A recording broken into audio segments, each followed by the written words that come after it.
Greetings to you, dear viewers. You're watching OBN Horn of Africa. This is weekly program Future Africa, and I am Fantam Belete hosting the program. Today, I'm joined by Dr. Yasin Hussein, Assistant Professor of Federalism and Governance Studies, who joins me from Arbaminch University. Doctor, a very warm welcome to you. Thank you for having me. Would you tell us about yourself, please? Yeah, I'm Yasin from Arbaminch University, Department of Civics and Ethical Education. I'm teaching Federalism and Governance Studies courses, and we have a PG program, Federalism and Governance Studies, and we are also engaged in many research activities around. Let me directly go to the first question. What is federalism as a system, and which countries are now following this system? Yeah, federalism is basically a form of government where power is divided, state power is divided between the central government and the constituent units. So basically, federalism is based on the federal principle of shared rule and self-rule. So federalism aimed at balancing these two different interests for shared rule and interests for self-rule. And we can mention many different definitions. Basically, the idea behind federalism is this. And there are many states in our world that follow federalism as a system. We can mention, for instance, well-established federations like in the United States of America, Canada. Also, we have in Europe many federal states like Germany, for instance. Belgium is also following the same political system. In Africa, we have South Africa as a typical example of federalism. We have also Nigeria, including ours. So there are around 28 states that follow federalism as a political system in our world. And the variety is, there are different states. For instance, big economies like the United States of America is following this system. We have also developing economies like ours that follow this system. We can also mention India as the largest democracy, which follows federalism as a system. Ethiopia is a federal democratic republic. Why has it chosen federalism over other forms of political system? Yeah, Ethiopia has chosen a lot of federalism because of many different reasons. We can, for instance, mention the fact that Ethiopia has been ruled by a unitary system, which failed to, for instance, accumulate diversity in diversity of the states. So there were many different political issues which were not, answered adequately, like the nationality question, which was raised by the Ethiopian student movement in 1960s. So since then, there have been, the quest for self-governance. There were, quests for self-administration. So due to these many political issues and also, the inability of the state machinery to accumulate diversity specifically, for instance, ethnic justice was a question. So due to this and many other reasons, Ethiopia, ventured federalism as a political system. By the way, even before the coming to power of EPRDF, the previous regime, during that time, there were, attempts towards, adopting federalism. At its, though it was, its last time the region tried, and it had this kind of, move towards adopting federalism as a system, but it was not, successful because, as you know, just after 4 years of its constitution, the Derg was, toppled down by the APREDF. So the issue of federalism, as a tool of accumulating diversity, as a tool of ensuring ethnic justice, was basically an issue even during the Derg time. Do you think that Ethiopia has properly implemented federalism since it started using it? Yeah, there are many different issues around. We cannot be sure about, the answer is it's not, it cannot be answered by just saying yes or no, because each federal system has its own unique characteristics. So we have to see each federation in its own context, not, in comparison with other federal systems. So for us, federalism has worked to some extent over some important issues, but there are still problems that we witnessed. So the proper implementation of federalism in Ethiopia is a contested matter. But we can agree, federalism has brought some change, positive changes, but also there are also different challenges. So Ethiopia started federalism, having many different problems. For instance, federalism is basically, it will be workable if it is based on a democratic culture. So the last regime, as you know, it was characterized by democratic deficit. So federalism was there, the constitution was there, the system was there, but there was this problem of implementation, making the constitution workable, effective. So due to this reason, yes, we have started implementing it, but not as is expected. Some political groups recommend unitary system for Ethiopia, but others claim that federalism is a best fit for Ethiopia. What do you say on this? Yeah, there are some even for that favor a unitary system. They have the right to claim unitary system, but practically speaking, when we see the reality of Ethiopia, there is almost a consensus among scholars and the public at large that federalism is the best suit for Ethiopia. So federalism, I don't think we have any other option than federalism as a political system or as a form of government, because ours is a federal society. Ours is a federal society in which there are multiple diversities, multiple interests, multiple political, interests around. So, in order to accumulate this, in order to have, a state which is built around, multiculturalism, respecting the different cultural diversities, respecting the different, interests, political interests, it's no way other than following the road to federalism. So I think federalism, there's a consensus even among politicians. If you ask both the incumbent, the party with the Prosperity Party, and also other opposition parties are on the same page as far as the following of federalism is concerned. In carrying out federalism as a political system, what challenges is Ethiopia facing and how should it address these problems? Yeah, since we have we adopted this federal venture,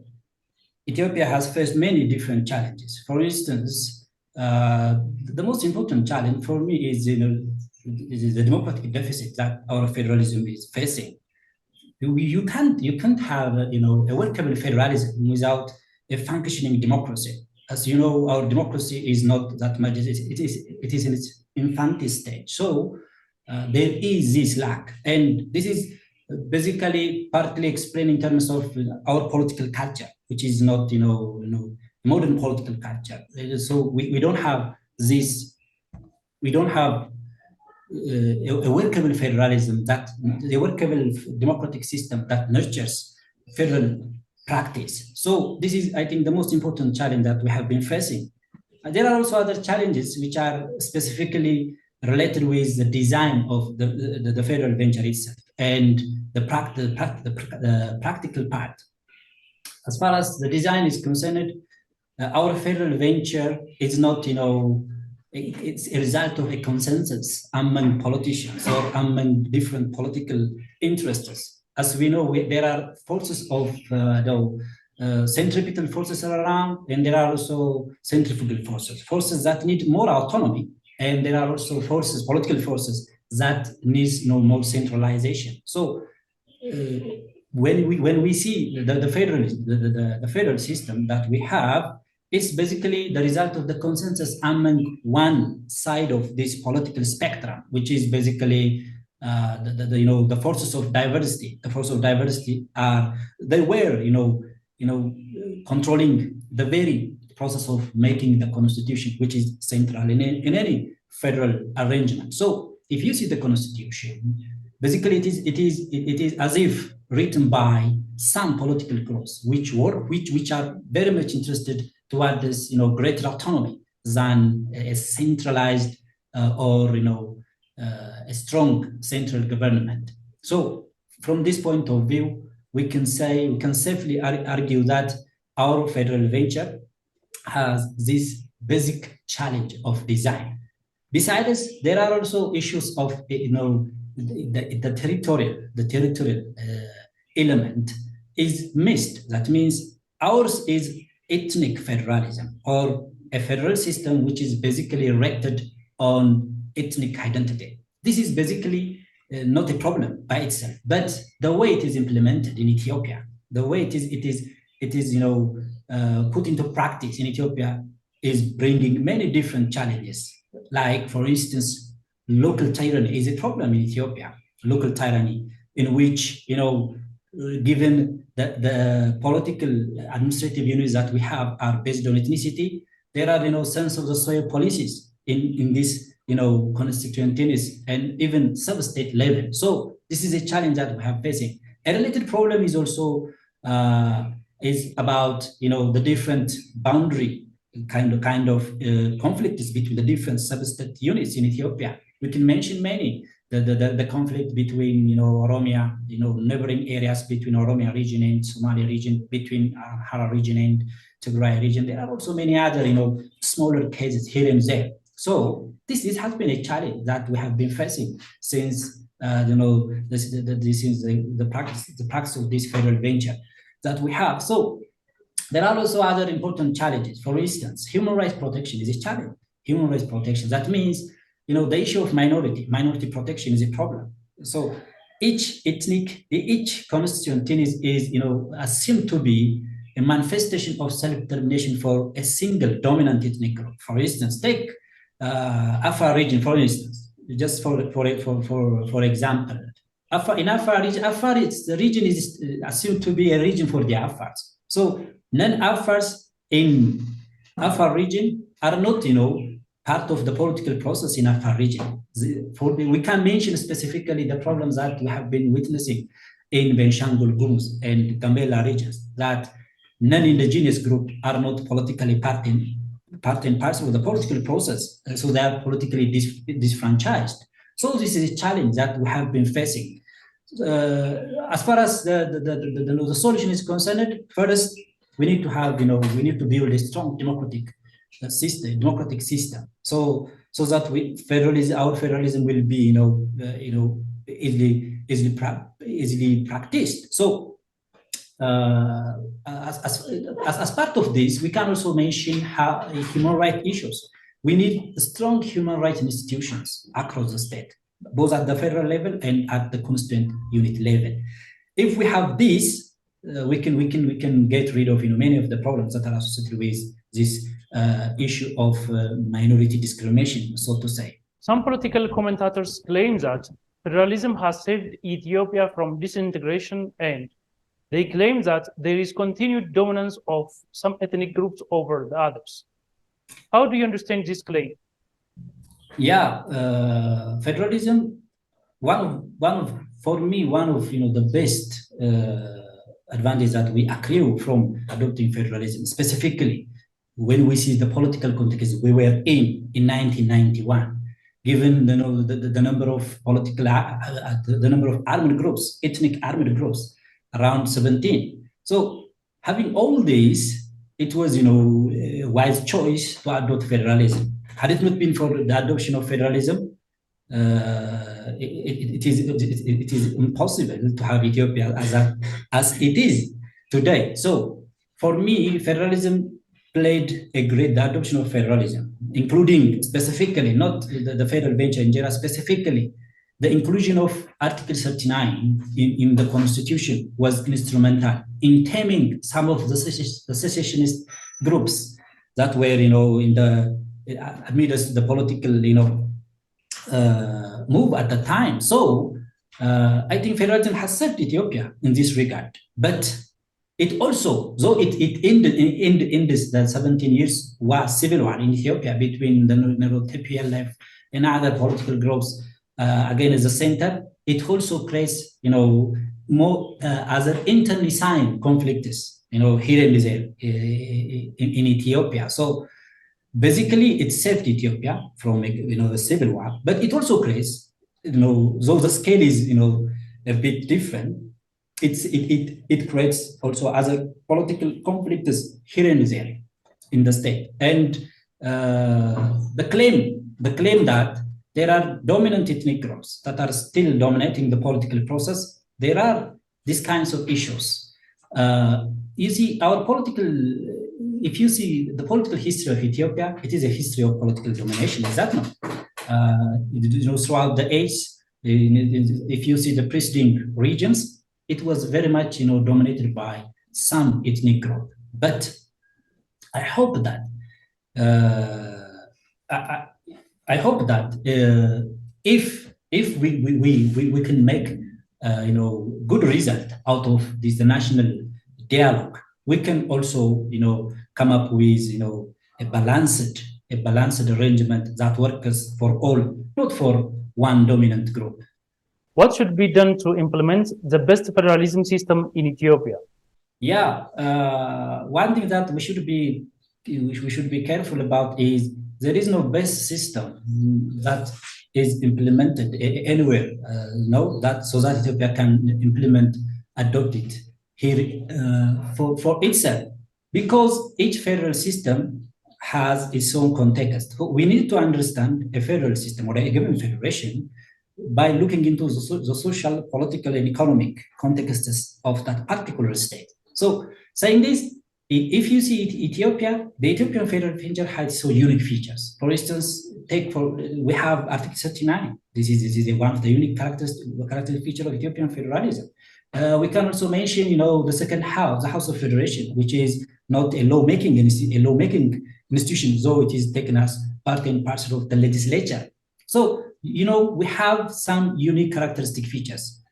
So the question must be, what should be done in order to make our federalism workable, our federalism, sustainable, our federalism more democratic? So the issue is basically about making our federalism workable, So there are the challenges that we mentioned already. Can be, these are not, challenges that cannot be addressed. We can address them. So the thing is, there must be political consensus about, the nature of the federal system, because the differences of opinion is not just on the issue of implementation. There are questions on the very design of the federal system. So we need to renegotiate. We have to renegotiate on the design of the federal system itself. That's why I mentioned the national dialogue. So if we are successful with this national dialogue, so we can redesign our federal system so that we can solve many of the problems that are associated with design. As far as implementation related challenges are concerned, I think there is this attempt by the federal government. There are important moves towards having institutions that strengthen the federal system. So it must be continued. This must be further strengthened so that we can have robust federal system. Several countries, including United States, Germany, India, Brazil, Australia, and Nigeria, are following federalism system. What lessons should Ethiopia draw from the experience of these countries? There might be important lessons that Ethiopia might draw from these federal experiences, but for me, the focus must be, rectifying the problem of our federal venture first, so that we can come up with, a unique way of addressing our problems. But it doesn't mean that we don't have, there is any lesson that can be drawn from, the mentioned federations. For instance, the United States of America, they have, a mature democracy. So as I already said, democracy is a necessity for federalism to function. So democracy is one important lesson that can be drawn from the United States of America. Nigeria, they have worked out, their own way of accumulating ethnic and religious diversity. It can't be, I think it can be a lesson for Ethiopia, because there are still, problems associated with, ethnic conflicts are there. There are also, religious conflicts are there in Nigeria. But still, there is one thing that we can learn from Nigeria, which is, their presidential system. Their presidential system helps them to pass through certain challenges that they faced in the past. So the presidential system in Nigeria has some important, insights for us. So we can borrow how they implement the how they align federalism with a presidential system, and which is to some extent working. Several nations and nationalities in Ethiopia are strongly encouraging full implementation of this federal system. Yeah. For a country of such diversity of religion, language, and nationalities, what benefits does federalism as a system serve? Yeah, federalism in general and the way it is implemented in Ethiopia must be, I think, distinguished, because federalism as a system, as a political system, has its potentials. For instance, the reason that Germany adopted federalism and the reason behind adopting federalism in Ethiopia is different. Is that not? So for us, federalism is meant for accumulation of diversity. This must be underlined. Accumulation of diversity is the basic assumption behind our federal system. So Germany is a homogeneous society. Ours is a heterogeneous one. So the basic question that we need to answer in Ethiopia is this issue of self-governance, which has been, an issue around for the last 50, 60 years. So Ethiopia's federal venture has, helped accumulation of diversity, but not to its full extent. There are still limitations even on this issue. For instance, we can mention some of the advantages that we have from this federal system, like linguistic rights are now, granted. Cultural rights are now, accumulated. The state officially recognizes its diversity. So children are now learning by their mother tongue. People are now judged by their own language. So this is an advantage which has not been the case in the past. So there are these kinds of advantages that we have from this federal system, and so the nationalities and peoples. So the term is difficult to easily grasp, because there are different explanations on it. These people, the people in Ethiopia, the different ethnic communities in Ethiopia, had they have been I think advantageous as far as cultural and linguistic rights are concerned. Under the leadership of Prime Minister Dr. Abiy Ahmed, various reforms have been made, including economic and political reforms. How do you evaluate the success of these reforms in the last 5 years? Yeah, I think we have this reform has a mixed result. I think a mixed result in the sense that there are huge advances as far as some of the issues, the political issues that we have been seeing. For instance, so specifically in the first 3 years of the reform, we have witnessed many important political reforms, which has not been expected in the past. So I think we need to be cautious in judging the reform movement, because still we are in reform. We are still in the process of reform. For instance, there are some important moves, like, for instance, the different political forces which were fighting the federal government outside are now invited to come to Ethiopia and join the democratic the peaceful political process than staying in armed conflicts. This is, I think, a big step. So there are still reservations on this.